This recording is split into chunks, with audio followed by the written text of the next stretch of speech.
Hey, everybody. It's Eddie from Tokyo. This is your cryptocurrency update from Japan, and this is Brian and Dino joining us again from Santiment. This is something that we have been doing for a couple of months now, where they come once a month and briefly recap on some event that took place in the crypto market.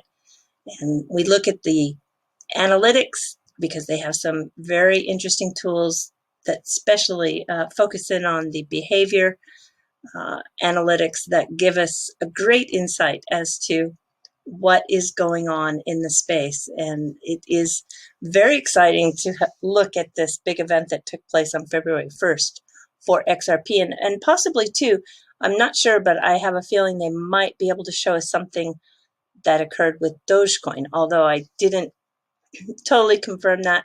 I imagine that they have at least something to talk about. So we had this action, right, of a lot of people that built up to the February 1st, 8:30 a.m. East Coast time purchase time that was originally as a pump and hold, but unfortunately with a lot of the exchanges, especially the ones in that was giving that service to the U.S., those exchanges became quite in trouble with the amount of volume and weren't able to really provide that window of buy. So we saw also just a very, very severe fall off of the price just right after that particular time frame. So I'm really curious to look at what occurred prior, because there seems to be a lot of front running on that activity. And when we take a look at those analytics, I think it's going to really show us a lot of dramatic changes that occurred. So Brian and Dino, thank you so much for coming this morning. And I think, Brian, you're going to lead off, and I'm going to sit back and enjoy what you have to show us. And should I have any questions, I will ask those at the end of your presentation. So go ahead. Yeah, absolutely, Eddie. And of course, feel free to jump in anytime as we go over a few of our on-chain and social metrics here for XRP, Doge, and possibly a few other tokens that we may touch on, just to give your great audience an idea of how the markets have been looking over the last week or two, if not the past month, and then how it's going to be looking moving forward based on some divergences that we may be seeing on, the active addresses side or the social volume side, things like that. And we'll try to dive into as much as we can here, with a special focus on this recent pump that you just alluded to, with the massive price jump all the way up to about 74.3 cents during the early morning hours or afternoon, evening hours, depending on where you are in the world, on February 1st. We, about a few days before that, we were sitting at about 26, anywhere between 26 and 27 cents before we gradually started to rise up. And this was definitely due to some rising social volume and some whispers that were already being thrown around in regard to this upcoming pump. And as Eddie said, this was intended to be a pump and hold, just like we had seen for the traditional markets like GameStop and AMC. But unfortunately with crypto, due to the power to more easily sell or buy in large quantities without any real ramifications or visibility compared to stocks, it looked as though a lot of people exited as soon as they saw clear signs of the top without having to really publicly report that they were doing so. And that was probably the main reason why this pump didn't quite have the longevity that you would see in these other traditional stocks. That being said, even after we dropped down from our top of 74.3 cents and we got down to a bottom about 20 to 22 hours later of 36.4 cents, we're still seeing some increased volatility. We actually had a very minor second wave to about 40.7 cents, and now we're still hovering at about 39 cents. And all things considered, if you got in, in here and heard about the pump and saw that it dumped massively, you'd still be up pretty considerably. Being at 39 cents now when you were sitting at somewhere between 26 and 27 cents, or even 28 to 29 cents here, that's a nice 25. If I'm doing the math right, anywhere from like a 25 to 40% gain on your return, just as a result of the increased interest that this pump attracted to XRP. So we'll be going over some actual metrics here. I just wanted to start things off by showing the raw price on sort of a past week perspective to give an idea that, yes, the price dumped, but we aren't sitting in a position where we're back where we started for XRP. There's still quite a bit of volatility and interest, potential, whispers of a second wave coming up. If you guys have been on Twitter or Reddit or other social media platforms, you may be seeing that there are people already trying to rally up a second wave. Whether or not that'll happen, we can't predict, just like you can't. But we do have tools such as social volume here that can help predict it. And this was posted on our Twitter yesterday. As Eddie said, we would be touching a little bit on Doge, and we see Doge here in red. This was the social volume of Doge compared to the social volume of XRP. They're both on their own axes, so keep that in mind. There was actually a lot more Doge talk than there was XRP overall, but this is all relative to XRP's individual bars and Doge's individual bars, just to give some perspective of how large the peak was for XRP compared to down here, and how large Doge's was compared to down there. So long story short, we had the big Doge peak about, give or take 2 to 3 days before the XRP one happened. And it looked very clearly like there was quite a bit of overlap in the crowd that started in Doge and got in on that pump. And then as that pump started to lose steam and the price was starting to fall back down, interest immediately went over to XRP so they could have their own run. This was kind of the answer, like I said, to the GameStop and AMC situation, and people wanted to try it in crypto, where it's generally a lot easier to get significant pumps. And from a percent return, that was pretty evident that crypto can really make quite the impact in terms of crowd goals of getting a price up to a higher point. And we saw it obviously for Doge. Doge had even more of a fall than XRP. I won't touch as much on the exact price fluctuations with that, because I want to focus this discussion on XRP. But this sort of illustrates how the transfer of interest really happened during that 3 to 5 day stretch or so. And we're actually still seeing, pretty increased interest in both compared to where we were at the start of the week. So I'll show a little more about social volume here in a moment, but I want to go over an article that we released while the pump was really going on. We were already seeing the price really take liftoff as the price was happening, and this was published just after the local top was hit. And right after that, of course, we had a release from the Buy and Hold XRP Telegram admins, where they discussed a little bit about what this pump was all about. They had just created themselves on January 27th, so they were a pretty fresh organization, but they got upwards of about 1.5 million members. I take that back. That's 1,500 members. I apologize. But through that accumulation of members, they were kind of the main hub of where this was all organized. And they talked a lot about, how the result was, discussed the risk and the motivation of their community, and how they were all expecting things to go. I encourage you guys to check it out. I don't want to go through everything they said here, because it's their Telegram channel, and we want you guys to sort of explore that on your own if that's something you want to do. But the Telegram channel actually maxed out at the 200,000. Did it really? Yeah, wow. It really did. Yeah. A different group then, right? Another one. I can't remember the exact name of it, but it maxed out pretty quickly. It was about 24 hours prior, because I was monitoring it. About 24 hours prior, it was adding about 2,000 to 4,000 people an hour. And then as it got within 7 hours of the actual buy time, it was jumping like 10,000 people an hour. It was unbelievable. And then it was finally capped at 200,000. Yep. That's amazing. Yep. Now, did it max out because of Telegram's capabilities of having a limitation? Yeah, it was preset to only allow 200,000 members. And once it hit that amount, it was closed. Mm-hmm.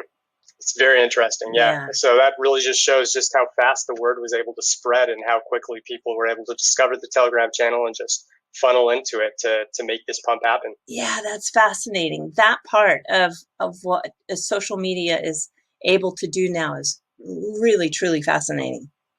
Mm-hmm. Yeah, and I mean, Brian is going to probably show it here in a minute, but you'll see in XRP's on-chain data, this wasn't a whale pump. This wasn't anything that like long-term XRP holders were planning in advance. It seems like pretty much everybody got relatively stunned by the speed at which XRP started pumping, because you'll see, like, for example, when we look at the behavior of XRP coins that have not moved in a long time, there hasn't been any like major spikes before the pipe that would indicate some sort of pre-pump positioning either by XRP hodlers or by whales. We are also going to look at like whale addresses, and you'll see that there hasn't really been a whole lot of anything happening before the pump. And then really once we started kind of breaking above 0.5, suddenly there were spikes in both whale activity and hodler activity. So really this was a grassroots pump. It was nothing organized by large XRP holders. It was mainly done through word of mouth acquisition, which is, for crypto in general, I think is quite refreshing to see. Mm. Totally. Yeah, and we'll show this illustration here from more of a zoomed out perspective where you can see all of the tiers and how their supply of XRP fluctuated prior to the pump. But what we're showing right now is just the very top, the 10 million plus coin holders, where there are less than 100, I believe, of them. And we saw the percent of supply of XRP held by this group drop down to around 78.5%. On January 27th, 28th or so. But after that, it really started to launch right around here, 2 days before the planned pump was supposed to happen. They got up to about 79.5, 79.6% of the supply, which is a pretty massive accumulation when you talk about the total market cap of XRP overall and just how much that actually is in terms of US dollars. But they were probably also some exchange wallets, right? Of course. Yeah, should be kept in mind that, especially Brian, if you show like the real time data or like data up to today, we'll see that the amount of XRP held by that last group, which is just like 150 wallets or so, it was the only group that was growing while everybody else was dumping around the top of the price pump, pointing to the fact that pretty much both retail holders and whales were looking to cash out, transferring their money into known exchange wallets, which led to a massive sell side pressure in a span of like 4 to 5 hours. So the price drop was imminent. So you can see that in I don't know. What are you saying right now, Brian? Is that so? This is just a combined 3-tier list between like the smallest, like 0.001 to 10 coin holders. The mid one in pink is the 100 or 1,000 to 1 million, and then the red is the 1 million plus category. So combining those exchange wallets with that, basically the highest tier of the individual wallets that you'll typically see. Looks like they got out early, didn't they? The earliest. Exactly, which is very interesting. And I can actually, I'll disable this now so we can look at the individual tiers, but you can see that the biggest accumulators, I'll just enable them all really quick, and you'll see a big flurry of lines pop up here, but I'll disable a few. So the ones that really were accumulating hard were the blue and orange, which were 10 to 100 and 100 to 1,000 address holders. which is pretty much what you'd expect when you're talking about, addresses that are filling up, social media platforms like Reddit and Telegram. It's a lot of, I wouldn't say novice, but smaller traders that have a reasonable amount of tokens, but nothing significant, just a small to medium-sized kind of bag size that they're willing to risk on these kinds of pumps. And they very much were the ones that fueled the price upwards, and our data indicates that they were the mass majority. So the size of that orange again, the range? It's 100 to 1,000 XRP tokens. Wow, it's small amount. Yeah, quite small. I mean, we're talking about a price of 39 cents now, so that's roughly $390 at max. Wow. I really just didn't have any idea that was going to be, the majority of movement or wallets in that size. Wow. Right. But very oftentimes in these kinds of pumps, whether it's XRP or just or Doge or another random token, it's those kind of sizes that are really fueling it. It's not the people that are risking tens of thousands or hundreds of thousands. They tend to work a lot more independently. Yes, they may have small groups, but nothing, along the size of something that would generate that kind of social volume here that we were discussing, right? If you see a more of a whale pump or retail investor pump, it's not going to be it's not going to have this kind of word of mouth, if that makes sense. Do we know if those wallets were brand new? In other words, did people who have never had XRP before go in, buy XRP? I mean, can we tell if those wallets? Yeah, that's a good question. I'll pull up our daily active address data. We don't have network growth for XRP, which would be great if we did. Do we now? Okay. Yeah. We added it recently. So the network growth is a metric that shows the amount of new addresses that are interacting with XRP for the first time. So you can kind of see that, I think if you go over the all-time view, Brian, I think it might actually be the highest amount of network growth for XRP all-time. Might be okay. Other than the 2017 moon. During the bull cycle high. All right, but overall, it was a massive sort of spike. So indeed, there was a large number of new XRP addresses or addresses using XRP for the first time. By using, we mean either sending or receiving XRP. So there was and you can kind of see it. It was kind of tiered, and it peaked right at the price pump there before the correction. Yeah, it's pretty evident. I mean, we were getting around 1,700, anywhere from 1,700 to 2,000, maybe 2,200 new addresses a day for XRP. But you can see here by the 28th, it was up to 3,400. By the 29th, it was at 7,500.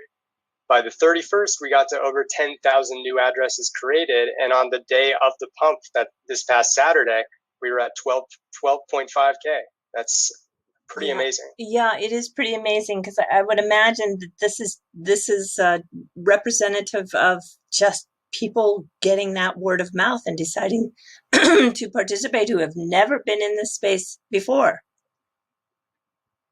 Absolutely. Likely, Yeah, and what I was going to show was just the raw daily active addresses, and I'm so glad you let me know that we just integrated network growth for XRP, because I had never seen it. It must have been very recent, but this is actually the overall activity of the addresses within the XRP network overall, which measures essentially any time a transaction is made from a unique address. So the higher this metric is, generally the higher price will follow. And we actually look at daily active addresses as one of our primary on-chain metrics to indicate where markets will be heading in the future and if there is a bullish divergence. So like if we saw these kinds of orange spikes without the price following, that would be a huge bullish divergence. However, this one, because of the social nature of this pump, people were very aware of it and were reacting to the price in real time, which is why we had a very close parallel to what was going on between price and daily active addresses. But regardless, you can see that the orange bars really tell the story. We were at, anywhere from we'll call it 9,000 to 13,000 maybe over the prior week. And then we got up to a high of about 66,000 the day of. So we're talking about a 6 to 7 times multiplier there on the day of the pump. So you're saying there was about 67,000 people who participated. Is that what you're telling me? Well, this was just overall addresses transacting, whether they were involved in the pump or just happened to be making day-to-day transactions for XRP as a result of the price action they were seeing. Maybe a lot were just, taking profit or buying in, depending on whether they thought the pump would continue. But that's a lot. So even if you take the 68,000 and maybe you could throw out 10 to 15,000 of people just doing basic, regular, transaction, you probably have about 50,000 addresses and participation in total, I would think. You could safely say. That's probably a fair estimate. A very high percentage of those addresses were somehow aware of, at the very least, the pump that was going on. Yeah, obviously we do need to draw a line between calling these 66,000 people and 66,000 addresses, because obviously some of these are probably owned by the same entity in one way or another. But a spike is a spike. So it was definitely one of the sort of largest onboarding events for the XRP network in quite a while. Whether these 66,000 addresses are all owned by individuals or some of them are probably owned by, there's multiple addresses owned by the same person. Either way, I think, the chart tells a very good story. It was thousands of people that got introduced to XRP for the first time during the pump, and even more that were actually participating in the pump. Yeah, fascinating for me. It's because I had no idea. Yeah. And so, Brian, if you wanna show age consumed or mean coin age for XRP, just so that we can show that this wasn't in fact premeditated, but by veteran XRP holders, right? So what age consumed does is it shows the spikes in age consumed basically suggest that a substantial amount of previously dormant coins or coins that have not really changed addresses for a long amount of time are starting to move on the blockchain again. So it kind of, it tracks renewed activity of dormant coins. So as you can see, between January 19th and February 1st, there has been very little activity in terms of XRP's age consumed, pointing to the fact that most people are hodling, and we haven't really seen any sort of, large movements from veteran XRP holders, large XRP holders. There wasn't anything to suggest that we were,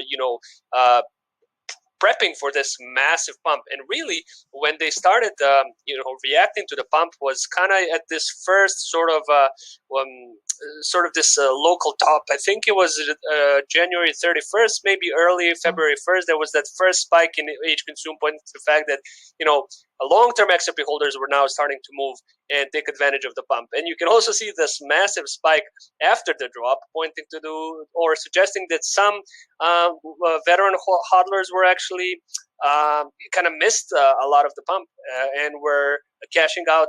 They were probably still in profit, right? But they probably expected the price to maybe even breach $1 before looking to exit. But overall, their behavior suggests that they were lagging behind. They were not necessarily a part of the first wave.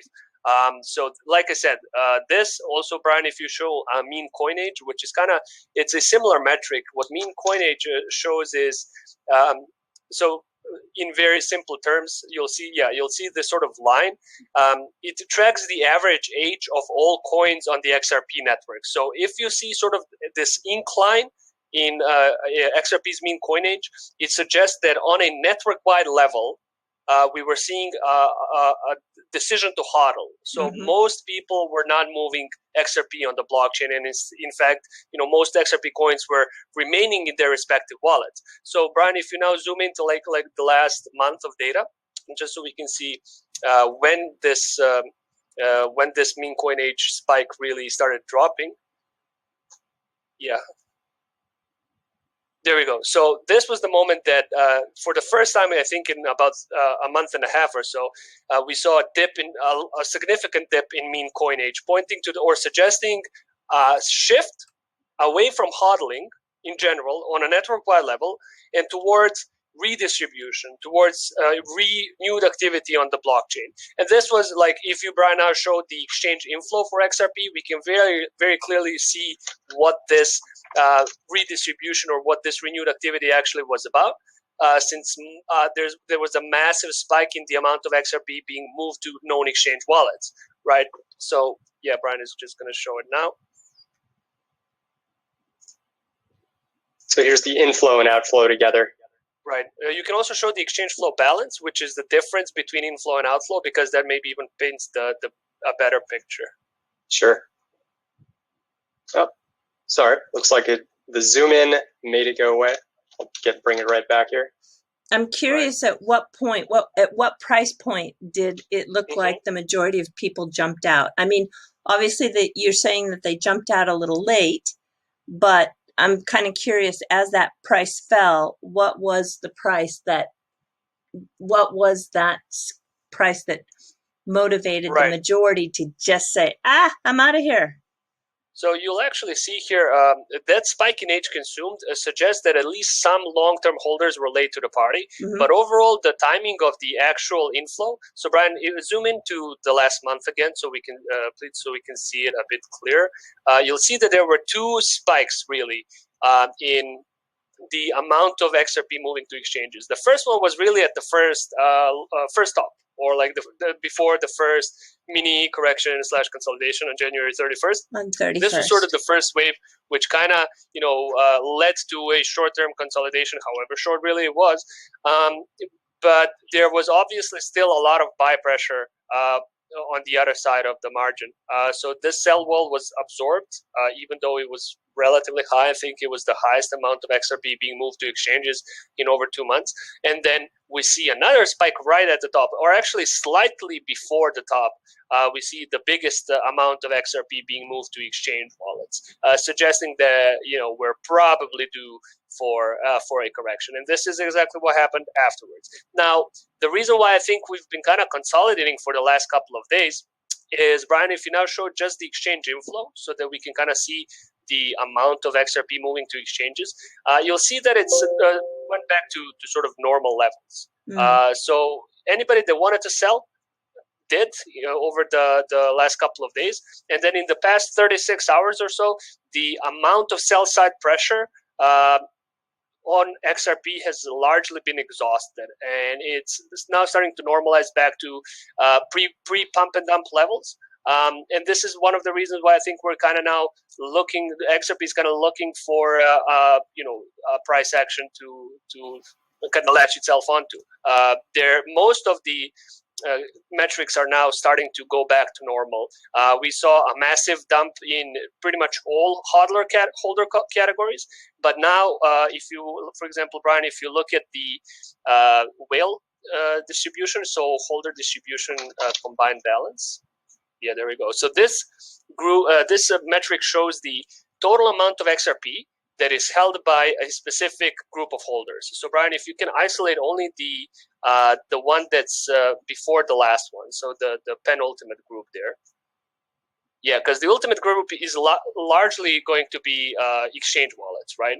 This is the group that is probably mostly populated by whales. And so Brian, if you plot the price of XRP over that as well, you'll kind of see that that overall they dumped on February 1st, as pretty much everybody else. But since then, they actually started buying the dip. A little bit at least. What was the price that and they this is not only seen in this whale category. Even the smaller groups seem to have now went back into accumulation mode. Not obviously as significant as the dump was, but overall it seems like the dumpage of XRP, if I can use such a serious term, is over with. And now we're back to sort of normalization of the on-chain activity, of the network-wide behavior. And that's why I would be surprised if I saw another sort of move down for XRP, unless there's another spike in all of these metrics, suggesting another round of panic sell-offs, any sort of holder capitulation. For now, it seems it's all over with, and XRP might be looking for a new stable level to find itself on, right? Yeah. I'm just curious, at what price was the majority of those whales getting out at? What did they get out at?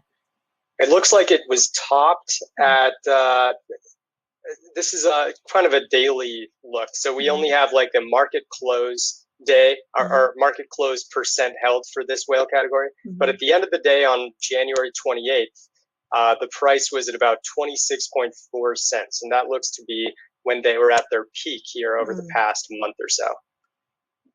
So Yeah. they didn't hang around to the first as a majority. Yeah.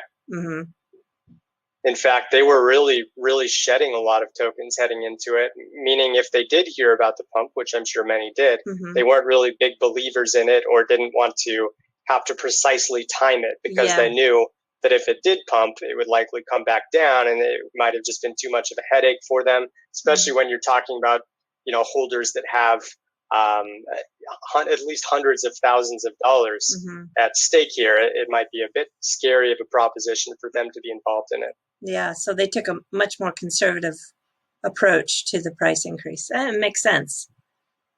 Right. But obviously, as Dino alluded to, at the end of the day, on the 1st, when it dropped back down to around here, that's when they started to get back in. And if they did accumulate here, they're at about a break even, if not a little bit up. So it was smart of them overall to just avoid the headache, assuming they didn't quite have the bandwidth to participate in precisely timing this. Yeah, it is fascinating that it didn't go all the way down to where it was pre-activity. That gain is still being realized, which is interesting. But of course, if we looked at those two groups that were really in charge of this pump and kind of were the influencers of it happening, they're only gaining more and more of the supply now. They haven't really dropped off much. The 100 to 100,000 holders did a little bit. Actually, after this initial pump, a lot of them got out.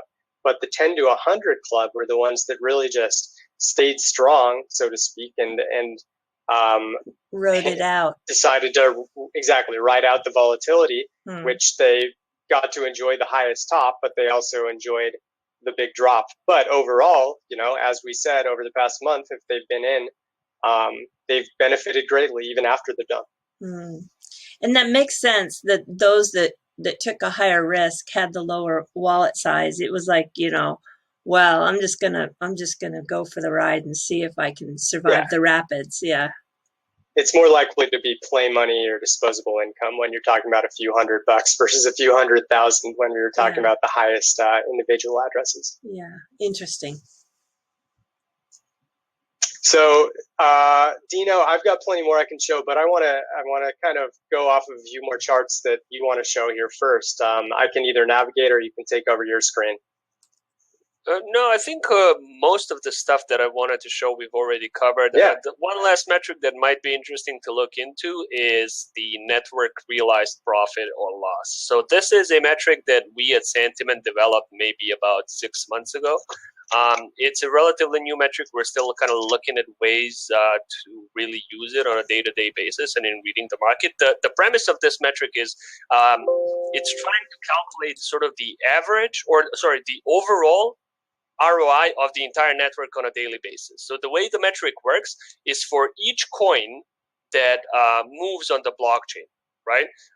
For each coin that moves on the blockchain, network profit loss takes the price at which it was last moved and assumes this was its acquisition price, so the price at which it was bought. And then once that same unit of XRP changes addresses again, network profit loss assumes that the coin was sold. So obviously the drawback of this metric and why it's never going to be perfect is that it assumes that all transactions are buys or sells. It kind of discounts any sort of utility outside of purely speculative as far as a usage of a network is concerned. And that's why it's more sometimes useful for coins like Bitcoin than for coins like Ethereum, which have a bunch of different potential use cases, right? But overall, you can kind of see the story of this pump in its network profit or loss. So essentially, the spikes in this on this metric point to the fact that on average, everybody that was all of the XRP holders or anybody that has moved their XRP coins at these levels were doing so at significant profits. Or let's assume that they were selling it at significant profits. And then when we saw these forays into the negative territory for network profit or loss, that means that on average, everybody that was moving their coins at this point in time were doing so at a relative loss to their initial investment, right? So you can kind of see this massive spike in profit taking pretty much during the entire rally up until the point that we dumped, suggesting that, people were starting to move their coins, the coins that were acquired relatively cheap, and were starting to, cash out, claim their profits, and reduce their exposure, because I think a lot of people were in fact concerned about an incoming correction. And then really when we started consolidating is when we saw these several dips into a negative territory, suggesting that people that purchased probably a bit late into the pump were now scrambling to sell. And these were the first signs that in fact people are starting to capitulate. Some people were obviously getting burned by the pump and dump, which is always the case in crypto. Somebody is going to be left holding the hot potato. And usually, what we, even though this metric is fairly new, I see this pattern quite a lot in ERC20 coins as well. Like during dumps, when you see these dips in network profit loss, suggesting holder capitulation, people were getting out of the coin, they were sort of getting super bearish about its short-term prospects and were getting out for the time being. That's usually a good opportunity for accumulation, buying the dip, and maybe for the price to begin consolidating, maybe even recovering. Obviously, none of this is financial advice, and this is a pretty new metric. We're just still looking for ways to utilize it on a daily basis. But this is something that we've seen, and in general, it does point to the fact that in the since the dump, there have been more dips in the network profit or loss than there have been spikes. So a lot of people seem to be now reeling from the dump, cashing out at a loss. Which even though it's not great for them, could be relatively good for XRP's short or midterm price action, as it allows for the price to sort of recover slowly. In terms of a percentage of the pie, can you tell what percentage got out in a positive price, and what the percentage of the pie got out as a negative experience? Is there a way to, did the majority of people make profit? Not anything that we have currently on the platform. There are a few metrics that try to calculate such a ratio, but in terms of actual percentage of people that profited from the pump and how much they profited, I think it would probably need us doing some manual calculations, because we would need to first isolate only the last few days of data, and then figure out exactly when each coin moved on the blockchain and how much it was jumping in profit, and kind of try to calculate the ratio. So we don't have necessarily the actual ratios of winners versus losers, right? The only thing that we do see is that a lot of people seem to have reaped quite a bit of profit around the all-time high, the price high for XRP, and then a lot of people started selling off once the dump was finished.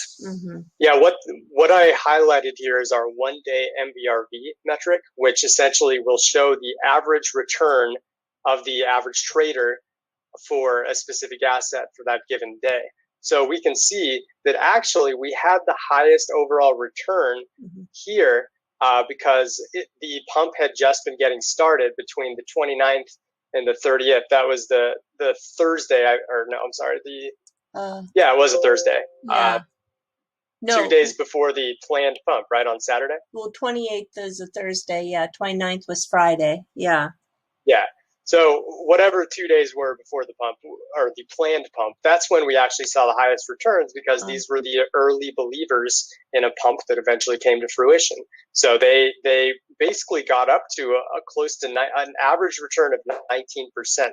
That includes anyone that was involved in XRP and had at least a one-day investment in that asset. And you can see on the 31st, that dropped a little bit because some people saw the price up here, and they may have dropped out before the price really started to take off the next day. And you can actually see the day it peaked and then dropped, way more losers existed than winners, because there were a lot of people who were buying in as the price was climbing, and people said, oh my God, I need to get in. But even if they bought here and they saw the price get up to here, this isn't when they sold. They were assuming the price might continue to go up, so they hung on and then watched, within about an hour or two, all of their profit and basically their break-even point was all eclipsed, and it went into the negative here, which is why the day of the huge pump, we had a negative 13.6% average one-day return for XRP holders and traders. So the drop-off happened really fast, didn't it? Oh, yeah.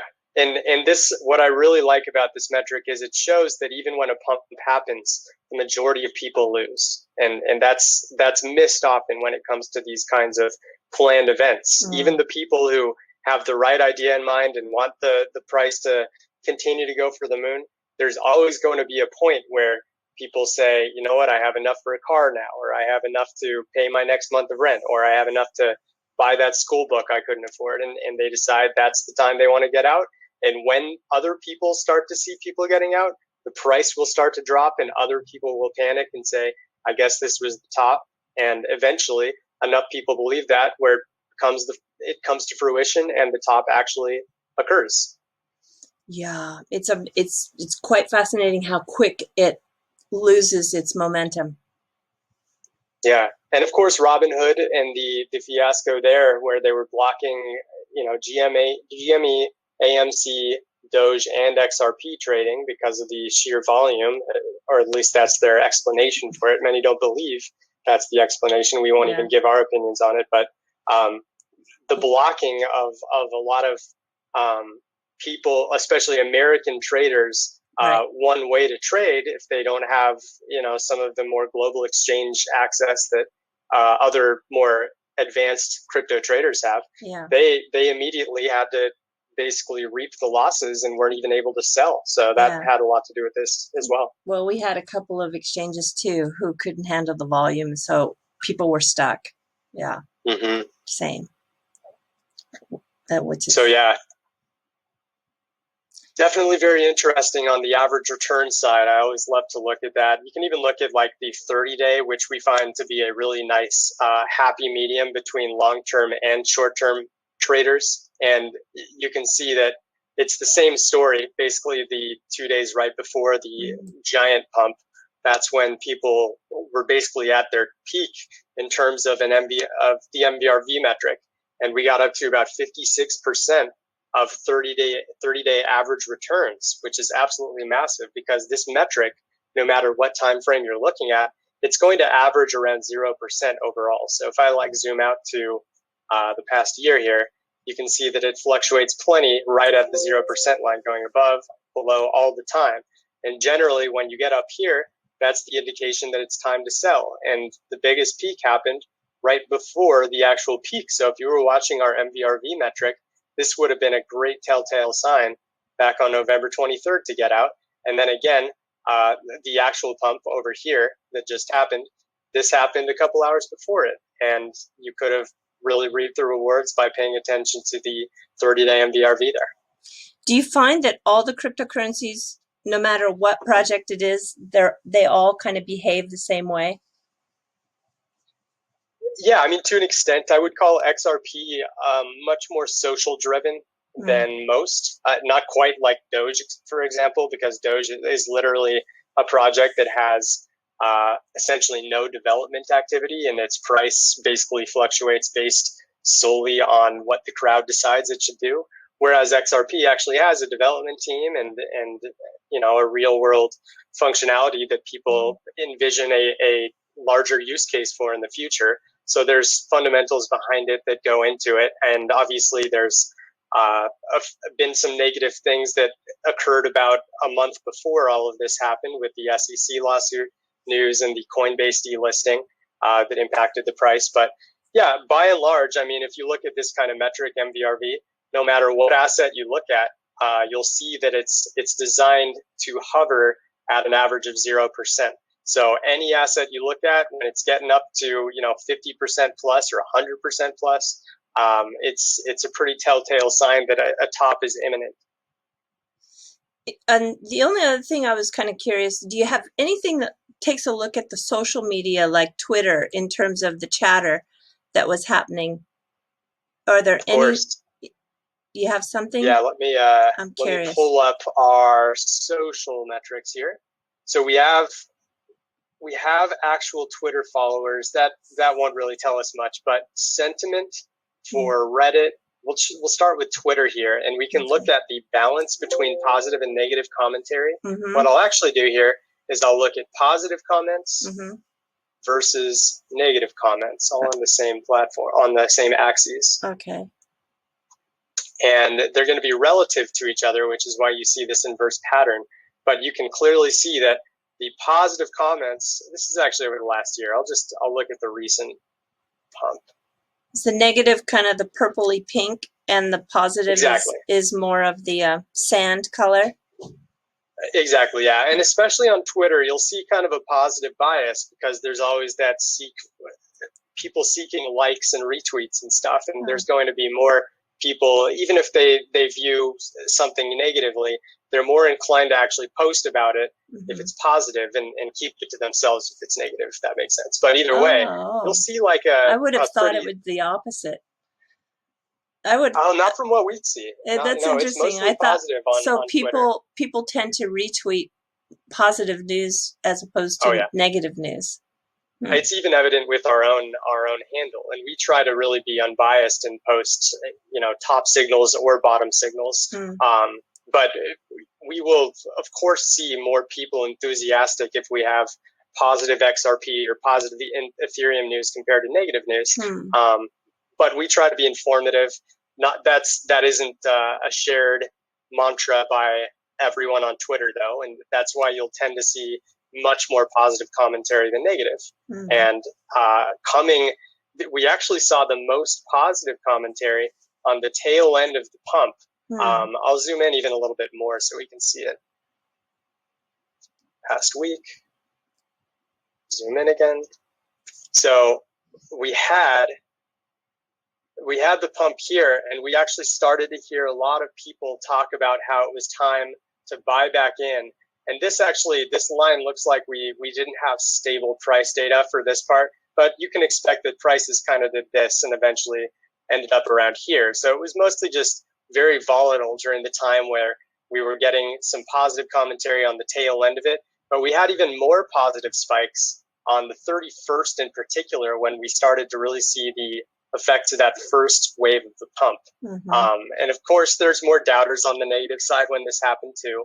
Especially here on the initial one, on the 30th, that's when we actually saw a lot of people doubting it. And when you see people doubting it, that generally is a sign that there's more shorting. And I can go over that as our last thing to show, because we actually have Bitmex data that shows how longs and shorts were fluctuating at this time. But generally speaking, when you see overwhelmingly negative commentary, especially as kind of an outlier to the rest of the data that was going on, it's a sign that there's disbelievers, people that are selling, and whales and people that may have an impact on the markets can take advantage of that and actually scoop up when everyone else is selling and push the price further up. Because for any asset in crypto, prices generally move toward the path of the least expected. It's the case with Bitcoin, Ethereum, XRP, every asset out there. And basically everyone was expecting that this pump was the end of it. And because there was so much doubt, they were able to push the price down short term, but long term, that only fueled the fire and pushed the pump group that eventually got their way to see higher and higher rewards. And then look at all go ahead. Yeah, look at sorry, I just wanted to say the latest data also just has these massive spikes, which are likely because of the Ripple response to the SEC. I would assume. Yeah, I think you're right. That's when the letter, the FIOA letter came out. Yep. Yeah. I'm going to be talking with Jesse Hines today, and we're going to go over that letter. You're right. So that's what I'm sure the positive talk that took place about 24 hours after. Very likely, yep. Yeah. Yeah, that would make sense. Mm-hmm. So there's obviously a lot of positive sentiment regarding that letter and the response. Yeah. Interesting, huh? Yeah, I'm not surprised. I mean, I spend a lot of time on Twitter, so you do really get to have a feel for the pulse. Oh, I'm sure. Interesting. Well, and as I mentioned, this is the Bitmex perpetual contract funding rate, which essentially shows whether longs are paying shorts or shorts are paying longs for those leveraged trades that they do there. And basically, the higher this is over zero, where it normally rests, the more the longs are paying the shorts, and generally the more likely that the price is going to come back down to neutralize the excess amount of longs that are going on. Vice versa, you'll see that with the big shorts that are going on. This occurred right after the SEC news back in mid-December, about a month and a half ago. We had our largest ratio of shorts compared to longs. And they eventually, a lot were liquidated on an eventual bounce back up, but eventually the price did drop way back down to where these initial shorts were hoping it would after they were liquidated, which is often how the crypto dice rolls. But yeah, actually, I think that one on December 11th, that was after, I think, the Flare network airdrop. Eri, correct me if I'm wrong. I think that was on the December 11th. Yeah, and then, 11th, 12th, depending on where you were in the world. So was this the SEC?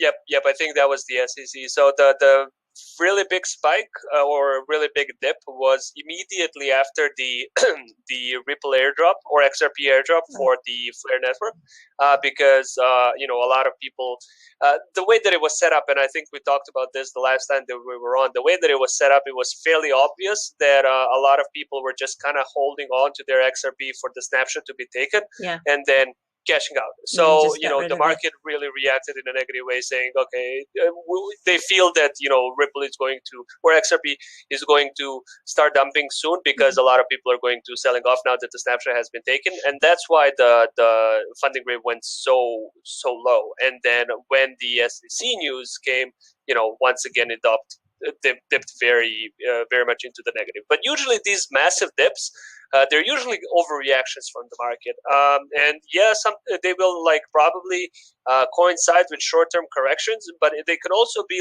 especially if you look at Bitcoin, for example, and their funding rate, it can also be very interesting times to accumulate because the market is super negative and super bullish, and if you believe in the long-term, even mid-term fundamentals of the project, it can allow the prices to grow and to recover from there on.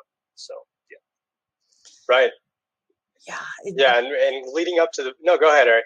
No, it's just this view for me is just so interesting because, I personally have gone through the mental swings with the, the Flare snapshot and then the SEC news and then the pump that just took place and then the massive fall, and to see, you can relive your emotions, even though we try to stay non-emotional, but that's impossible. But it's so interesting to see it laid out in a chart like this. Yeah, and clearly going into the pump that occurred a few days ago, we were getting pretty massive leveraged longs that happened in advance of the initial pump, back in early January.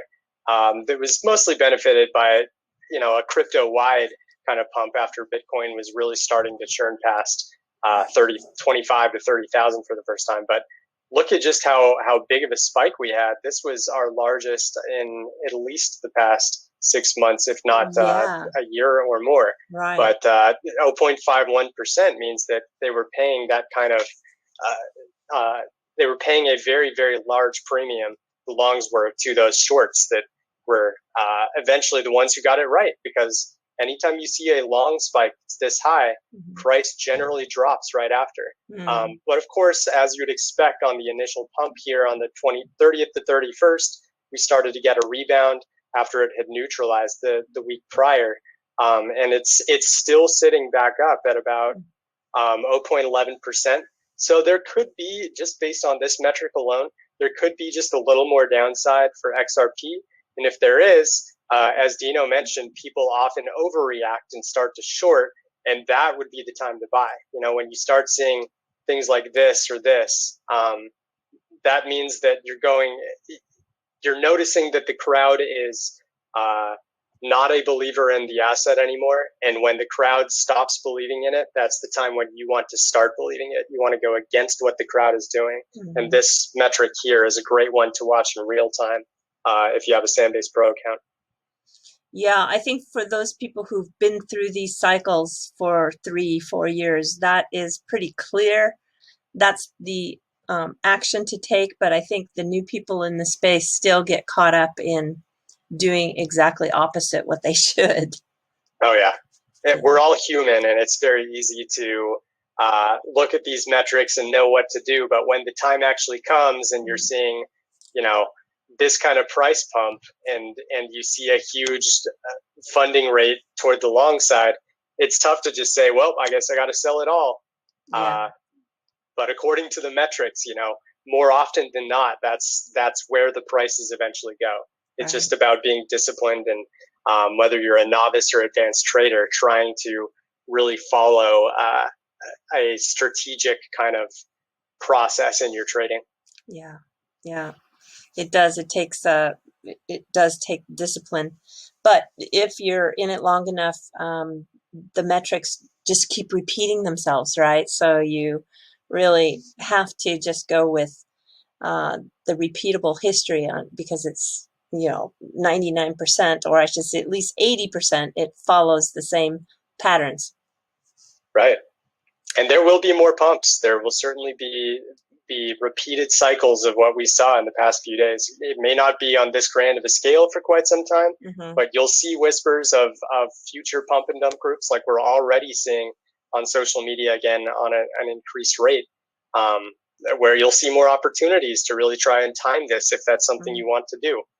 Just keep in mind that it's a very scary proposition, and you gotta high risk, and you gotta time things very well if that's something you want to participate in. I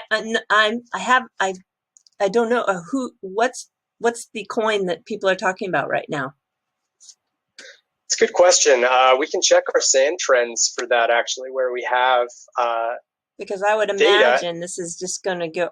I predicted that this is going to probably be a phenomenon that hangs with us for a while. There's going to be new focus on new coins with this kind of action going. I don't think you can stop it.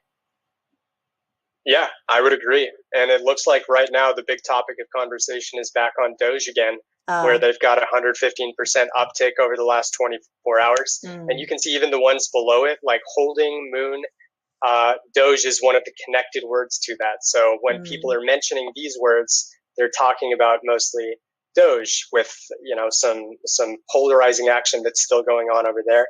You can also see Litecoin, which had a pretty good 24 hours. They're up 5,000% over the last 24 hours, which is significant, but they're also very low volume overall.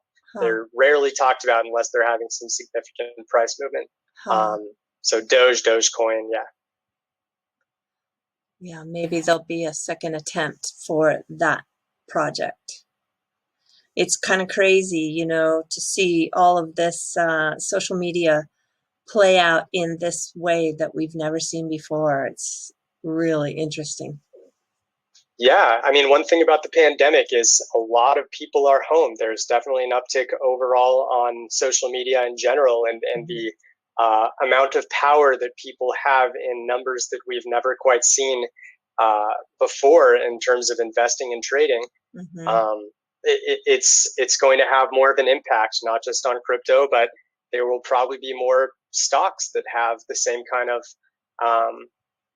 you know, organized pump like we had for GameStop and AMC the past couple of weeks. So it should be very interesting to see it all play out. And you can of course even see, you know, traditional stocks pop up on our crypto platform from time to time, because people will often talk about them on the kinds of platforms that we track on Discord, Telegram, Reddit, Twitter, and other pro traders chats.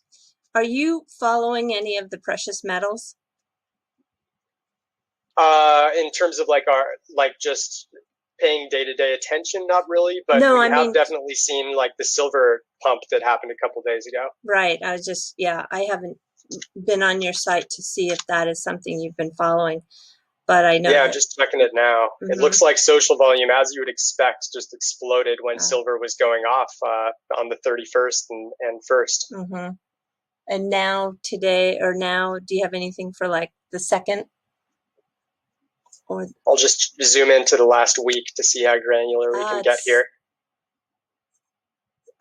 It looks like not really. It looks like the hype has kind of died down from it, which actually can be a good thing, as we mentioned, when there's more disinterest and people have kind of moved away from it after they think that the flurry of price movement is over. That's when there might be that second flurry from people who have patiently waited for others to become disinterested again.